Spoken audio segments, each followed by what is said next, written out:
Hubungi sesiapa sahaja yang Anda mahu, kata jutawan yang bongkak itu kepada pekerja mudanya dengan nada penuh kepuasan. Wanita itu mengeluarkan teleponnya. Apa yang berlaku selepas itu membuatkan lelaki itu menggigil di hadapan seluruh lembaga pengarah. Bilik mesyuarat di tingkat 47 Menara Merdeka Horizon mendominasi ufuk Kuala Lumpur, seperti mahkota kristal dan keluli yang menjulang tinggi di atas berjuta-juta nyawa biasa.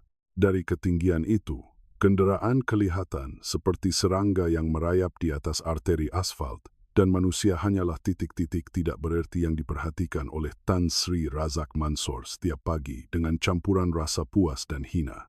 Dia menghirup kopi premium dari Ethiopia dalam cawan porselin yang harganya lebih mahal daripada gaji bulanan mana-mana pekerja pembersihannya. Tan Sri Razak Mansor berusia 54 tahun. Dengan kekayaan pribadi yang dianggarkan mencecah 4 bilion ringgit Malaysia dan reputasi sebagai pemaju hartanah yang paling kejam di seluruh Asia Tenggara, dia membina empayarnya dengan membeli tanah pada harga yang sangat rendah di kawasan setinggan dan kampung tradisi, menghalau komuniti yang sudah lama menetap di sana, dan membina menara mewah di tempat yang dahulunya mempunyai sejarah berdekad-dekad. Pengkritiknya memanggilnya pemangsa, rakan kongsinya memanggilnya jenius. Dia pula menggelar dirinya tidak terkalahkan. Pada pagi Selasa itu, Razak membetulkan kancing emas padu pada kemeja Italinya, sambil menyemak dokumen yang telah disusun rapi oleh pembantunya di atas meja mesyuarat kayu jati hitam yang diimport. Meja itu mampu memuatkan 24 orang. Tetapi Razak menggunakannya terutamanya untuk mengagumkan pelabur dan merendahkan kaki tangan bawahannya, dua aktiviti yang baginya adalah perkara yang sama. Tan Sri, suara Diana, setiausaha eksekutifnya, kedengaran melalui interkom dengan nada berhati-hati yang sentiasa digunakannya apabila ada berita yang mungkin menjejaskan mood majikannya. Ahli lembaga pengarah sudah berada di bilik menunggu, dan Cik Huda juga telah sampai untuk mesyuarat pukul 10 pagi. Huda, Razak mengerutkan dahi, cuba mengingati nama itu di antara ratusan orang yang tidak penting dalam hidupnya. Siapa Huda? Nurul Huda, Tan Sri, penyelaras proyek tanggung jawab sosial korporat, CSR, yang Tan Sri luluskan bulan lepas. Dia yang menyelia program beasiswa untuk anak-anak pekerja. Ah, budak program kebajikan itu. Razak ketawa pendek yang kedengaran lebih seperti salakan. Beritahu dia tunggu. Biar dia tunggu seberapa lama yang perlu. Saya ada urusan sebenar yang perlu diselesaikan dahulu. Diana terdiam sejenak sebelum menjawab. Tan Sri, dia ada janji temu pada pukul 10 pagi. Sekarang sudah pukul 10.45 pagi. Dan adakah dia mempunyai perkara yang lebih baik untuk dilakukan? Jika dia bekerja dalam CSR, jelas sekali masanya tidaklah begitu berharga. Biar dia tunggu. Dia memutuskan talian dan bersandar pada kerusi kulit ergonomik yang direka khas di Milan. Di skrin komputernya, angka pengambil alihan terbaru bersinar seperti janji kuasa mutlak. 1 bilion ringgit untuk sebidang tanah di selatan Kuala Lumpur, di mana dia merancang untuk membina kompleks kediaman paling eksklusif di Malaysia. Proyek itu dinamakan Puncak Emas dan akan terdiri daripada 6 menara 70 tingkat setiap satu. Dengan harga unit bermula dari 5 juta ringgit. Apa yang tidak ditunjukkan oleh angka-angka itu, dan apa yang Razak pilih untuk tidak fikirkan, adalah di atas tanah itu kini tinggal lebih 300 keluarga di Kampung Harapan, sebuah perkampungan yang telah wujud selama 40 tahun. Keluarga-keluarga yang telah menerima surat pengusiran yang ditandatangani oleh peguam Razak dengan tempo yang mustahil untuk dipatuhi. Keluarga-keluarga yang pada saat ini sedang ditekan oleh pegawai perbandaran yang secara kebetulan telah menerima sumbangan besar daripada Yayasan Mansor semasa kempen pilihan raya lalu. Pintu bilik mesyuarat dibuka dan ahli lembaga pengarah mula masuk. Pertama ialah Azman, pengarah kewangan, seorang lelaki kurus, berkaca mata segi empat, yang sentiasa membawa fail kulit setebal kesetiaannya kepada Razak. Di belakangnya ialah Puan Sri Rohani, pengarah perhubungan awam. Seorang wanita yang sentiasa berpakaian kemas, yang tugas utamanya adalah untuk membuatkan tindakan Razak yang paling dipersoalkan kelihatan seperti tindakan filantropi. Kemudian masuklah Encik Kumar, pengarah undang-undang, dengan senyuman abadi yang menyembunyikan lebih banyak ancaman daripada janji. Datuk Ismail, pengarah operasi. Seorang lelaki pendiam yang melaksanakan perintah tanpa pernah mempersoalkan moralnya.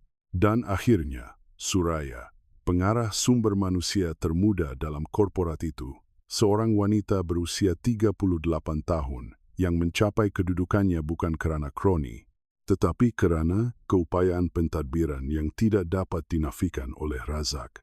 Selamat pagi semua. Razak tidak bangun dari kerusinya apabila mereka masuk. Satu isyarat kuasa yang sengaja diamalkannya selama berpuluh tahun untuk mengingatkan orang lain siapa ketuanya. Saya harap Anda semua sudah bersarapan, kerana mesyuarat ini akan menjadi panjang dan produktif.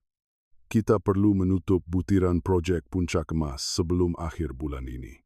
Tan Sri, Azman membuka failnya serta-merta. Angka sudah sedia. Jumlah pelaburan ialah 2 bilion ringgit, termasuk pembinaan, permit dan pengambil alihan tanah sepenuhnya. Pulangan yang diunjurkan ialah 500 juta dalam masa 5 tahun. 500 juta. Razak menikmati kata-kata itu seolah-olah ia adalah kopi paling halus. Itu, tuan-tuan dan puan-puan, adalah apa yang saya panggil perniagaan sebenar. Walau bagaimanapun, Azman menyambung dengan berhati-hati. Ada satu halangan yang perlu kita bincangkan. Daripada 312 keluarga yang terjejas oleh pengusiran, 293 telah menerima pampasan yang ditawarkan. Tetapi 19 keluarga berkeras untuk tidak berpindah. 19 keluarga? Senyuman Razak membeku. Anda mahu memberitahu saya bahawa 19 keluarga dari kampung itu menghalang projek bernilai 2 bilion ringgit? Secara teknikal, Tan Sri, mereka mempunyai hak undang-undang untuk kekal. Beberapa keluarga tersebut mempunyai geran tanah yang berusia lebih 30 tahun. Proses pengambilan tanah secara paksa akan mengambil masa sekurang-kurangnya 2 tahun di mahkamah. 2 tahun? Razak mengulangi kata-kata itu seolah-olah ia satu sumpahan. Saya tidak mempunyai 2 tahun, Azman. Pelabur dari Dubai mengharapkan keputusan menjelang Januari. Jika kita tidak memulakan kerja meroboh dalam masa 3 bulan, perjanjian itu akan batal. Kita boleh meningkatkan pampasan, cadang Suraya dari hujung meja. Jika kita menawarkan mereka 2 kali ganda nilai semasa hartanah mereka, mungkin mereka akan mempertimbangkannya. Razak memandangnya seolah-olah dia telah mengatakan perkara yang paling tidak masuk akal di dunia. 2 kali ganda. Anda mahu saya membayar 2 kali ganda kepada orang yang tinggal di rumah papan dan zinc berkarat? Hartanah mereka tidak bernilai apa-apa. Kami sedang melakukan ihsan kepada mereka dengan menawarkan pampasan ini. Dengan segala hormatnya, Tan Sri, Suraya mengekalkan nada profesionalnya walaupun tangannya menggigil sedikit di bawah meja. Keluarga-keluarga itu mempunyai anak, warga emas, dan sejarah di tempat itu. Ia bukan sekadar soal wang. Segala-galanya adalah soal wang, Suraya. Razak menghentak meja dengan telapak tangannya. Segala-galanya dalam hidup ini bergantung kepada berapa banyak yang Anda ada dan berapa banyak yang Anda boleh beli. Keluarga-keluarga itu tidak mempunyai apa-apa. Saya mempunyai segala-galanya. Persamaannya mudah, Encik Kumar, pengarah undang-undang, berdehem. Tan Sri, ada komplikasi lain. Salah satu daripada 19 keluarga itu telah mengaturkan keluarga yang lain. Mereka telah menghubungi organisasi hak asasi manusia dan ada kabar angin bahawa mereka sedang menyediakan tuntutan mahkamah berkumpulan. Siapa? Suara Razak menjadi dingin. Siapa yang mengatur semua ini? Seorang wanita bernama Mak Cik Salma, berusia 42 tahun. Dia seorang guru sekolah rendah kerajaan di kawasan itu. Dia adalah ketua semula jadi komuniti tersebut. Menurut laporan kami, Dialah yang meyakinkan 18 keluarga yang lain untuk tidak menerima pampasan. Salma. Razak mengulangi nama itu dan tiba-tiba sesuatu terlintas di pikirannya. Salma, seperti budak perempuan yang sedang menunggu di luar untuk mesyuarat CSR itu. Keadaan menjadi sunyi dan tidak selesa di dalam bilik itu. Suraya yang menjawab. Nurul Huda adalah anak perempuan Makcik Salma. Dia telah bekerja dengan kita selama 8 bulan sebagai penyelaras program beasiswa. Dia dipilih kerana rekod akademiknya yang cemerlang.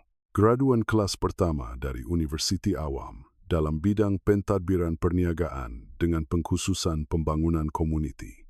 Razak memproses maklumat itu perlahan-lahan, dan ketika dia melakukannya, satu senyuman mula terukir di wajahnya. Ia bukan senyuman kegembiraan, tetapi senyuman pemangsa yang baru menemui kelemahan sempurna pada mangsanya. Menarik, gumamnya sambil mengetuk-ngetuk jarinya pada meja jati. Sangat menarik. Anak perempuan wanita yang menghalang proyek saya bekerja untuk saya di syarikat saya sendiri. Tan Sri, Huda tidak ada kena-mengena dengan tindakan ibunya. Suraya mencela dengan pantas. Dia pekerja yang sangat teladan. Kerja-kerjanya dalam program beasiswa sangat luar biasa. Saya tidak peduli dengan kerjanya, Suraya. Apa yang saya peduli adalah peluang ini. Razak berdiri dan berjalan ke arah tingkap besar. Panggil dia masuk. Beritahu Cik Huda untuk masuk sekarang. Suraya ingin membantah, tetapi pandangan Razak mendiamkannya. Diana menerima arahan melalui interkom dan 3 menit kemudian, pintu bilik mesyuarat dibuka semula. Nurul Huda masuk dengan postur tegak, menunjukkan profesionalisme walaupun dia telah diabaikan selama hampir sejam. Dia berusia 27 tahun, berhijab kemas dengan baju kurung moden berwarna biru virus. Di tangannya, dia membawa fail cadangan yang telah disediakan selama berminggu-minggu. Perkara pertama yang dia perasan ialah dia tidak masuk ke mesyuarat individu seperti yang dijadwalkan, tetapi ke dalam bilik yang penuh dengan seluruh lembaga pengarah syarikat paling berkuasa di Malaysia. 6 pasang mata memerhatikannya dengan riak wajah yang pelbagai.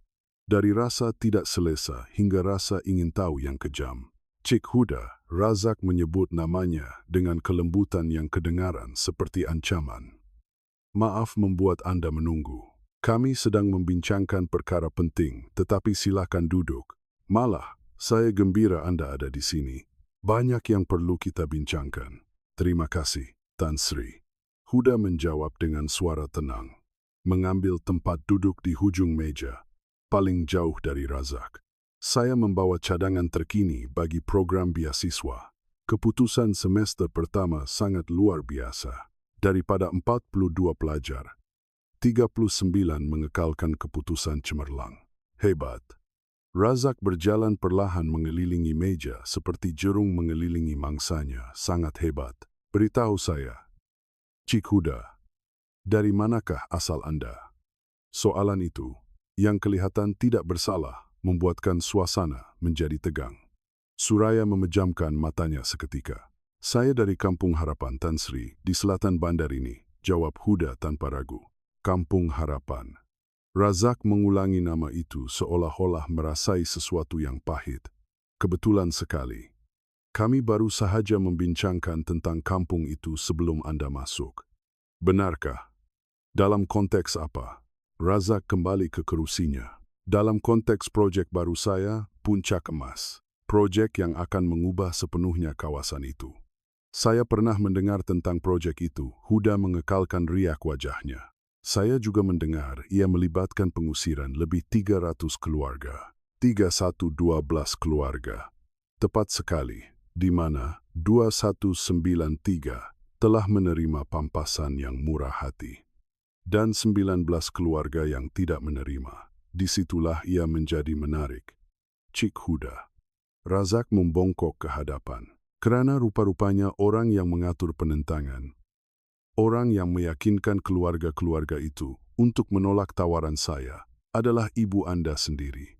Keadaan menjadi sangat sunyi sehinggakan bunyi pendingin hawa dapat kedengaran.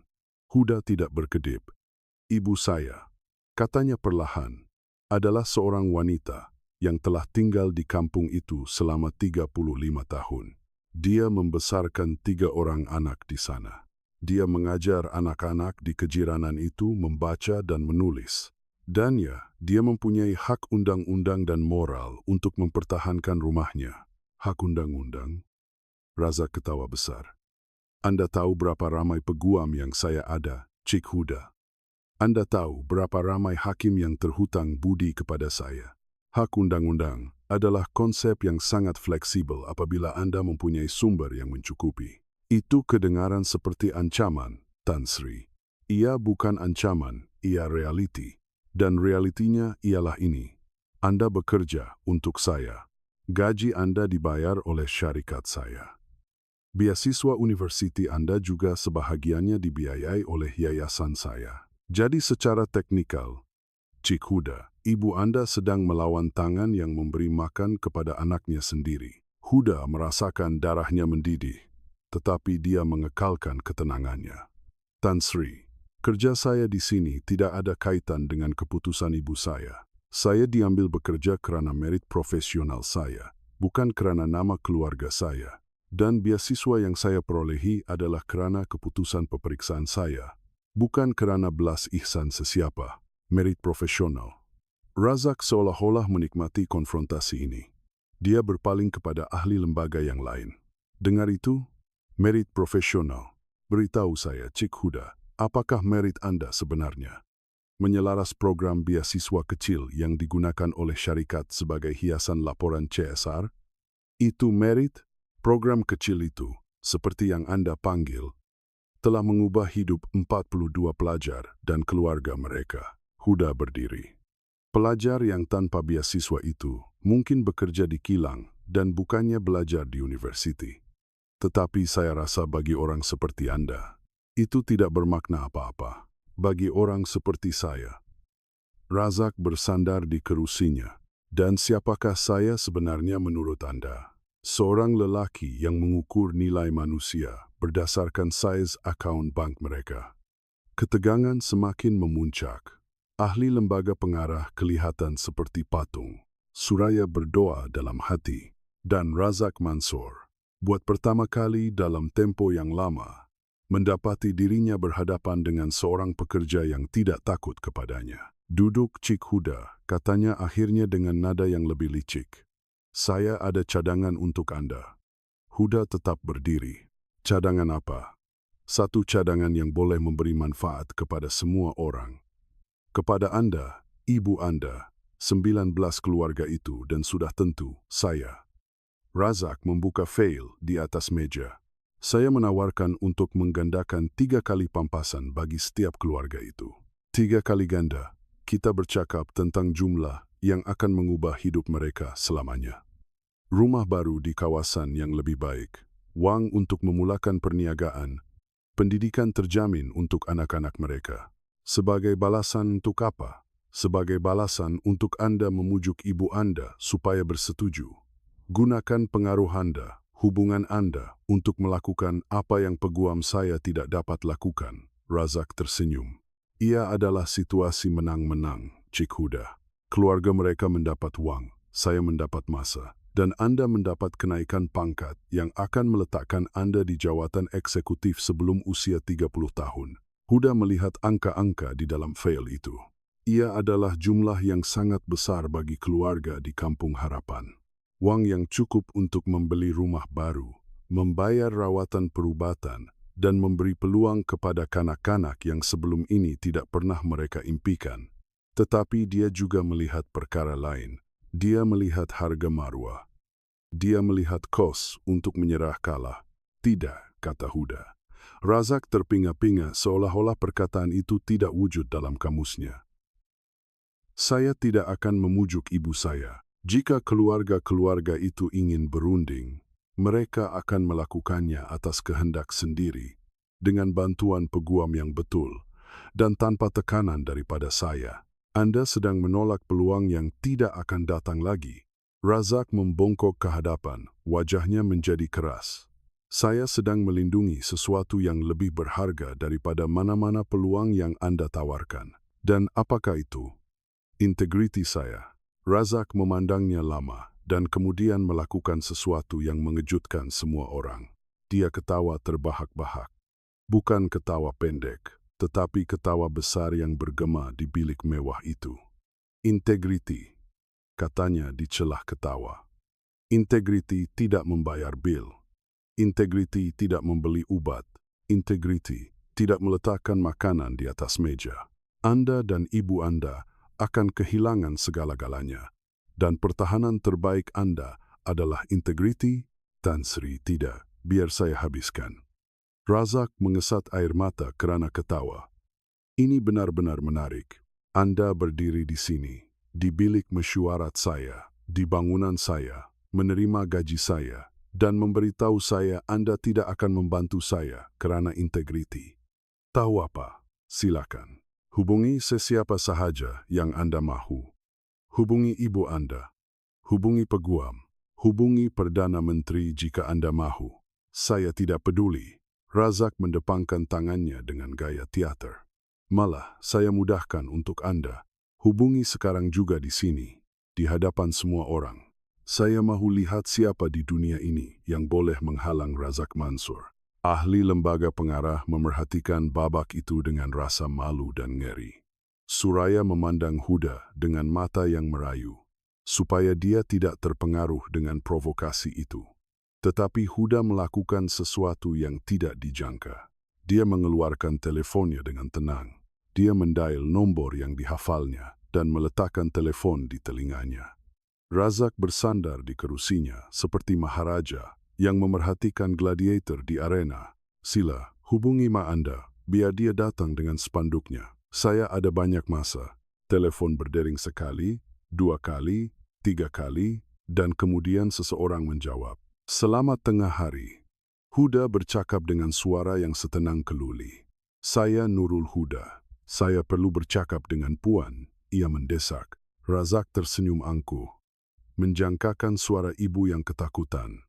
Tetapi perbualan seterusnya memadamkan senyuman itu dari wajahnya. Ya, Huda, saya dengar. Apa yang Anda perlukan? Suara di hujung talian itu jelas, berwibawa, dan tidak dijangka. Saya perlukan Puan tahu apa yang sedang berlaku di sini, semuanya. Saya akan letakkan pembesar suara. Huda meletakkan telepon di atas meja jati. Suara itu memenuhi bilik mesyuarat. Baiklah, saya dengar. Razak mengerutkan dahi. Suara itu bukan milik ibu yang takut, bukan juga peguam jalanan. Ia adalah suara yang memancarkan sesuatu yang dia kenali, kuasa mutlak. Siapa itu? Tanya Razak. Suaranya masih mengejek, tetapi ada sedikit rasa ingin tahu. Huda memandangnya tepat di mata. Tan Sri, perkenalkan orang yang baru sahaja Anda cabar saya untuk bercakap dengannya. Saya cadangkan Anda dengar dengan teliti kerana apa yang bakal Anda dengar akan mengubah sepanjang hari Anda dan mungkin sepanjang tahun Anda. Tan Sri Razak, suara di telepon itu bercakap dengan ketenangan seseorang yang tidak perlu menjerit untuk dipatuhi. Nama saya Dato Dr. Azizah Ismail. Saya Pesuruhjaya Suhakam Suruhanjaya Hak Asasi Manusia Malaysia. Suasana menjadi sunyi sepi serta-merta. Azman menjatuhkan failnya. Encik Kumar kaku dengan jarinya di atas skrin telepon. Puan Sri Rohani menjadi pucat seolah-olah melihat hantu. Dan Razak Mansur, lelaki yang berbangga kerana tidak takut kepada sesiapa, merasakan sesuatu yang tidak dirasainya selama berdekad-dekad. Rasa seram sejuk di tulang belakangnya. Suhakam bukanlah sebuah organisasi biasa. Ia adalah badan berkanun yang mempunyai kuasa untuk menyiasat, mengesyorkan sekatan, dan membawa kes ke peringkat antarabangsa. Dan Pesuruhjayanya, Dato Dr. Azizah, dikenali sebagai wanita yang mampu menggetarkan menteri dan jutawan dengan hasil siasatannya. Suhakam. Razak cuba mengekalkan ketenangannya, tetapi suaranya hilang nada angkuh. Dengan segala hormatnya, Dato', ini adalah urusan perniagaan pribadi. Saya tidak nampak apa kaitan komisen Anda dengan pembangunan hartanah. Saya bimbangnya ada kaitan, Tan Sri. Jawab Azizah tanpa terganggu. Benarkan saya jelaskan. 3 minggu lalu, Kami menerima aduan rasmi yang ditandatangani oleh 19 keluarga dari Kampung Harapan. Aduan itu memperincikan corak tekanan sistematik, intimidasi, dan penyalahgunaan pengaruh kerajaan untuk memaksa pengusiran demi kepentingan korporat pribadi. Itu tidak benar sama sekali, Razak tergesa-gesa menjawab. Semua tindakan kami adalah sah di sisi undang-undang. Mungkin sah dari segi teknikal, tetapi undang-undang dan legitimasi tidak selalunya seiring. Penyiasat kami telah mendokumentasikan bahwa beberapa pegawai perbandaran menerima sumbangan besar daripada yayasan Anda bertepatan dengan tarikh permit pengusiran dipercepatkan. Kami juga mendokumentasikan bahwa notis pengusiran tidak mengikut tempoh minimum yang ditetapkan oleh undang-undang. Dato, peguam saya boleh menjelaskan setiap transaksi itu. Saya pasti mereka boleh. Dan kami juga boleh menjelaskan mengapa kami telah membuka siasatan rasmi yang merangkumi pendengaran awam, semakan dokumentasi bank, dan testimoni daripada keluarga yang terjejas. Razak memandang Encik Kumar, peguamnya, untuk meminta bantuan. Kumar hanya menggelengkan kepala sedikit, tanda bahwa ini adalah serius dan tiada jalan keluar mudah. Ada apa-apa lagi, Tan Sri? Azizah menyambung dengan ketenangan yang kejam. Cik Nurul Huda telah menjadi kolaborator kami selama 4 bulan yang lalu.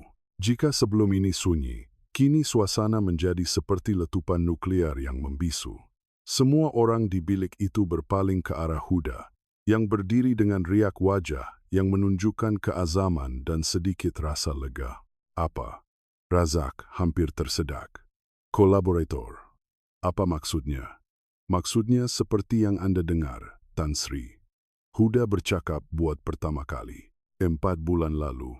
Apabila saya tahu projek Anda mengancam untuk memusnahkan komuniti saya menghubungi Suhakam bukan sebagai anak Mak Cik Salma, tetapi sebagai rakyat yang mendokumentasikan ketidakteraturan yang perlu disiasat. Anda mengintip saya. Razak menuding jari ke arah Huda dengan tangan yang menggigil. Anda masuk ke syarikat saya untuk mengintip. Saya masuk ke syarikat Anda untuk bekerja, dan saya melakukannya dengan baik. Setiap laporan beasiswa yang saya bentangkan adalah sempurna. Apa yang saya lakukan di luar waktu kerja, dengan maklumat yang merupakan domain awam, atau maklumat yang sampai ke tangan saya melalui saluran yang sah, itu adalah urusan yang berbeza. Ini satu penipuan. Peguam saya akan hancurkan Anda. Peguam Anda akan sibuk dengan perkara lain. Suara Azizah Ismail kembali dari telepon. Kerana siasatan kami tidak terhad kepada projek Puncak Emas sahaja, Tan Sri. Razak merasakan lantai di bawah kakinya seakan bergoyang. Apa maksud Anda? Saya bercakap tentang 7 projek hartanah terakhir korporat Anda. Saya bercakap tentang korak yang kami dokumentasikan selama 12 tahun. Komuniti yang dihalau di 6 negeri yang berbeza. Pampasan yang mewakili kurang daripada 30% nilai sebenar hartanah. Dan pegawai awam yang mempercepatkan permit sejurus selepas menerima sumbangan yayasan Anda. Setiap patah perkataan Azizah jatuh seperti tukul ke atas kaca. Razak dapat merasakan empayarnya. Monumen yang dibinanya bata demi bata di atas runtuhan komuniti lain mula retak. Tiada satu pun yang benar. Razak cuba bertahan, tetapi suaranya kedengaran kosong.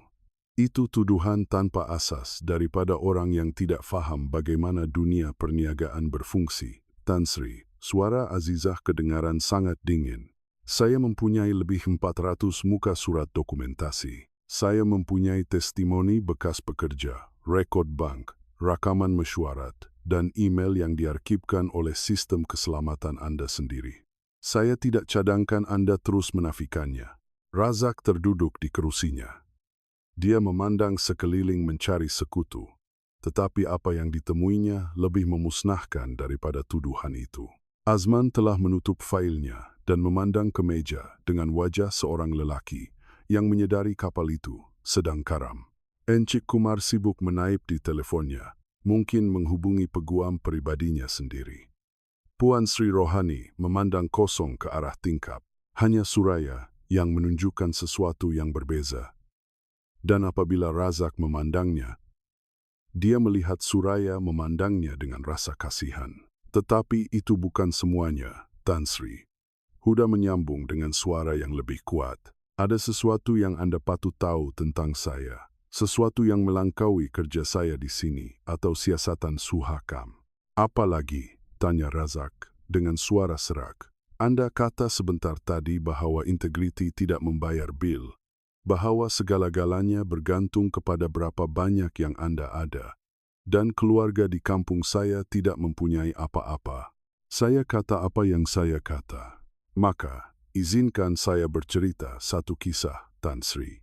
Satu kisah yang mungkin membantu Anda memahami nilai perkara yang Anda panggil tiada apa-apa.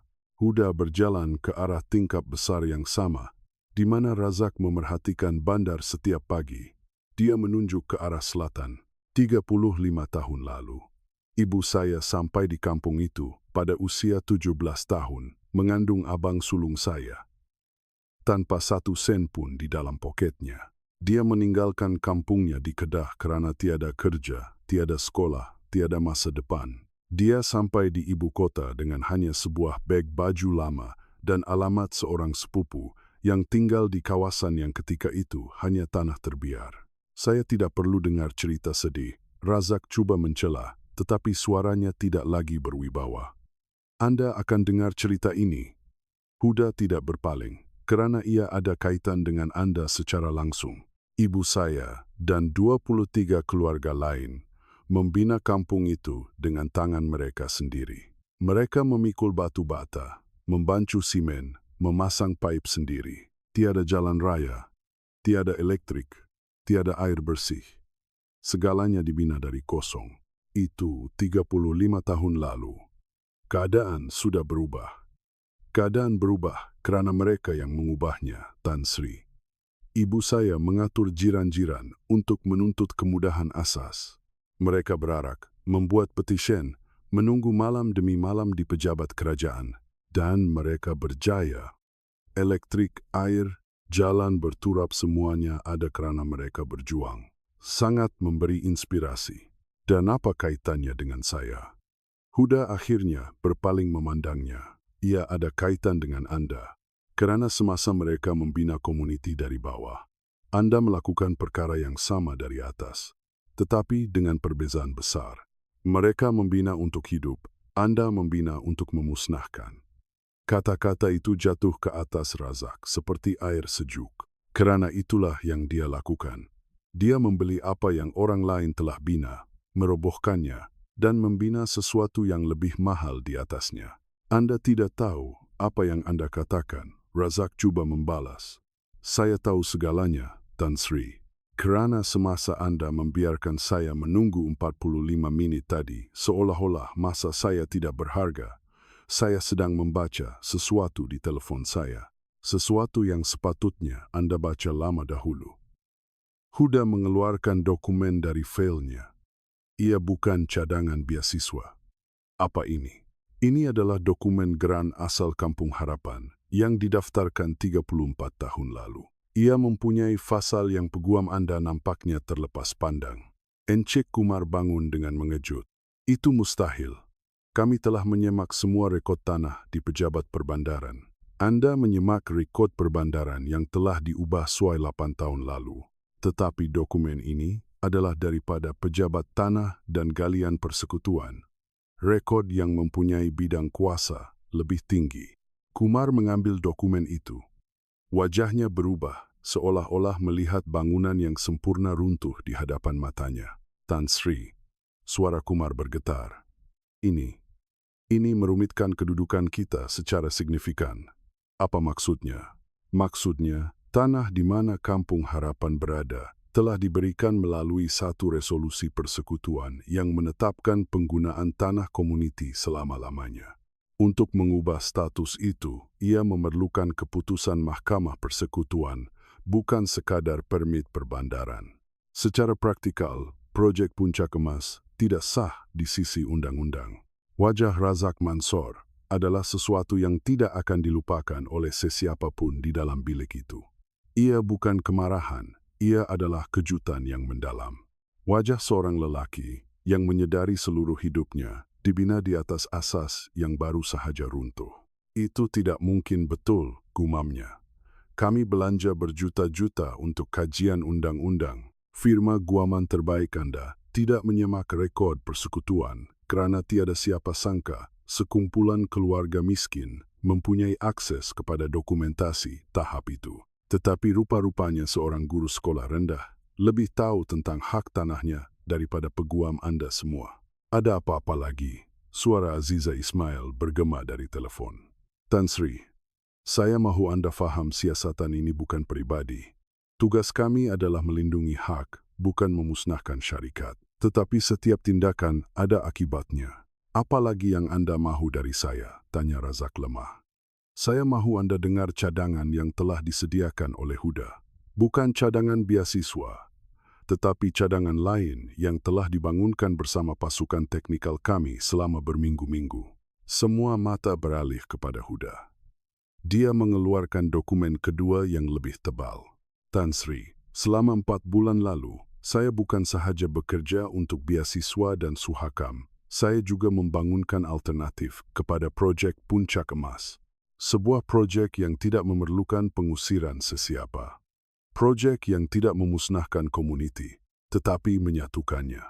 Dan menurut kajian keuangan kami, ia mungkin lebih menguntungkan daripada Puncak Emas. Razak ketawa tidak percaya. Lebih menguntungkan? Mustahil. Ia sangat mungkin apabila Anda berhenti berfikir bahawa pembangunan bermakna memadamkan sejarah. Projek ini dinamakan Projek Jambatan Komuniti. Idenya radikal.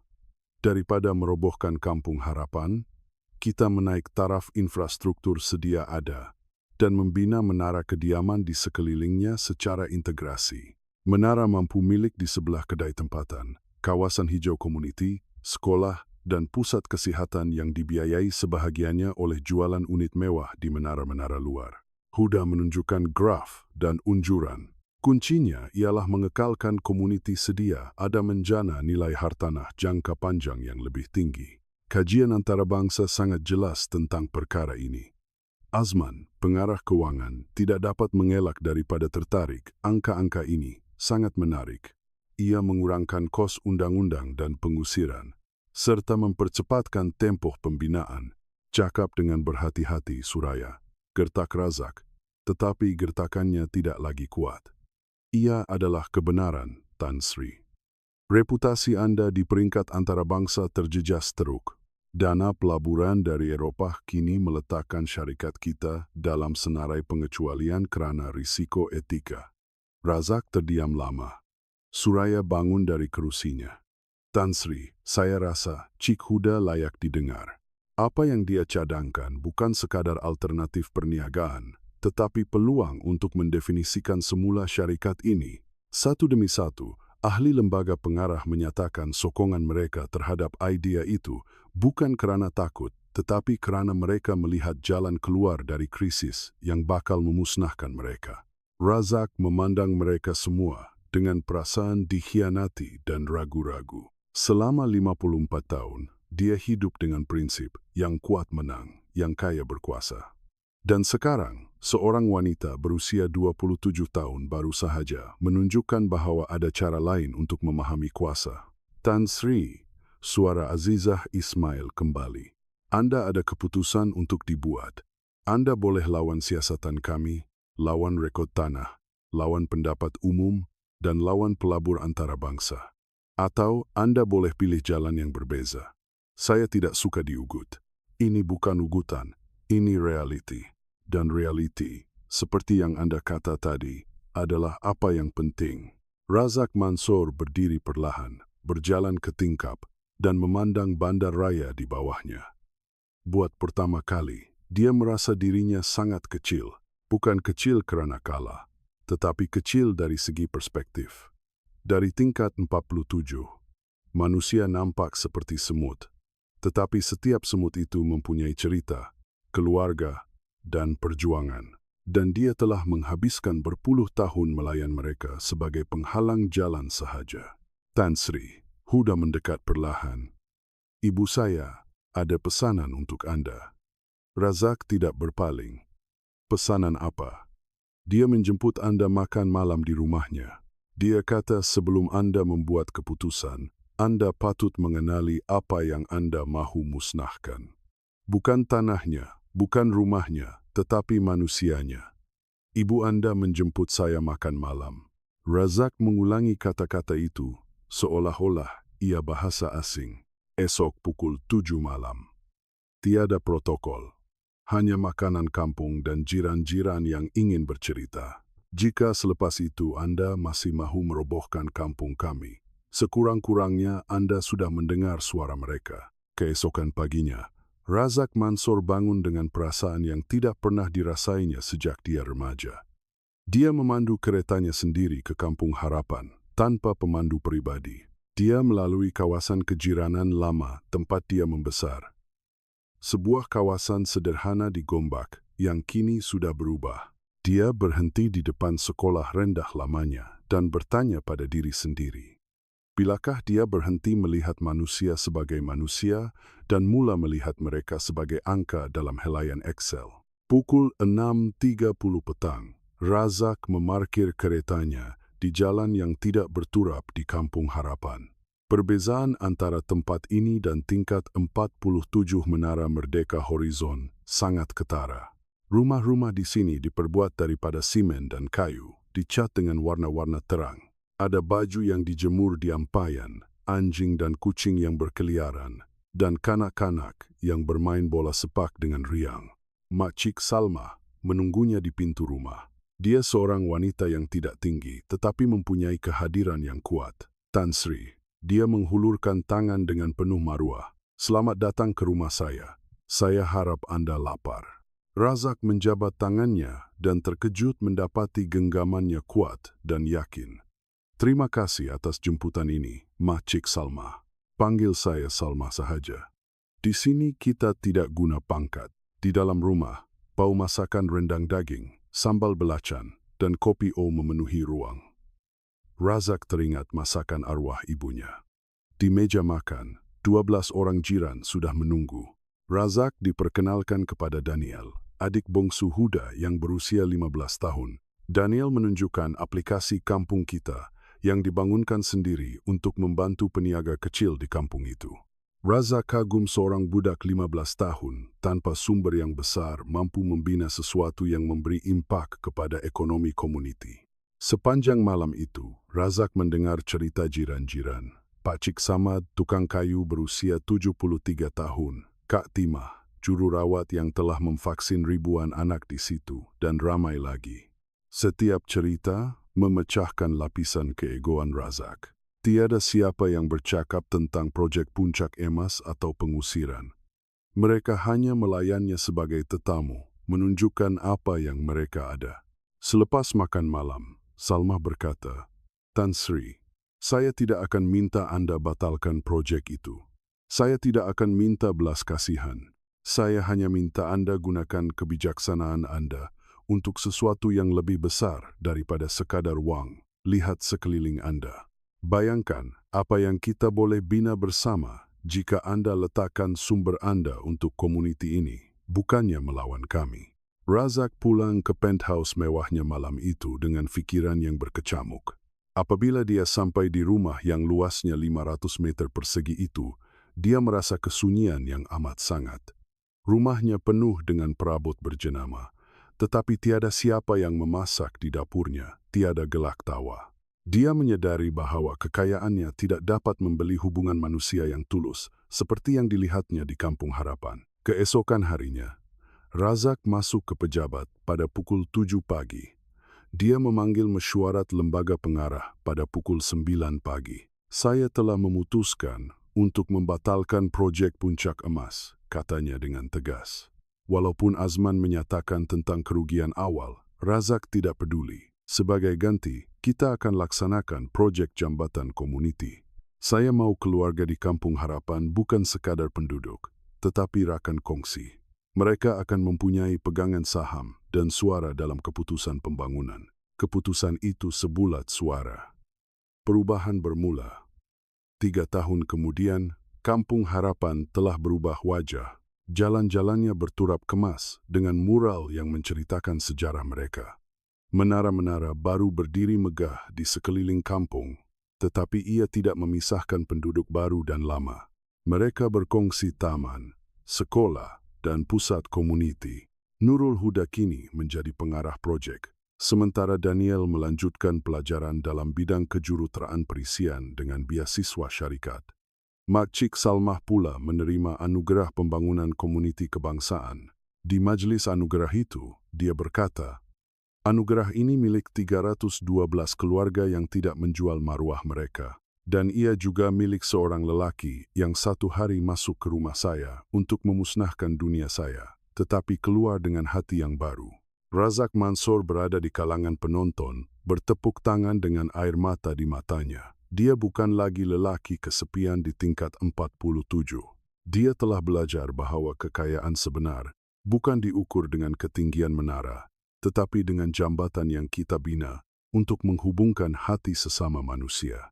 Dan jika sesiapa pernah memberitahu Anda untuk hubungi sesiapa sahaja yang Anda mau, hubungilah. Karena di sebalik setiap panggilan, pasti ada harapan.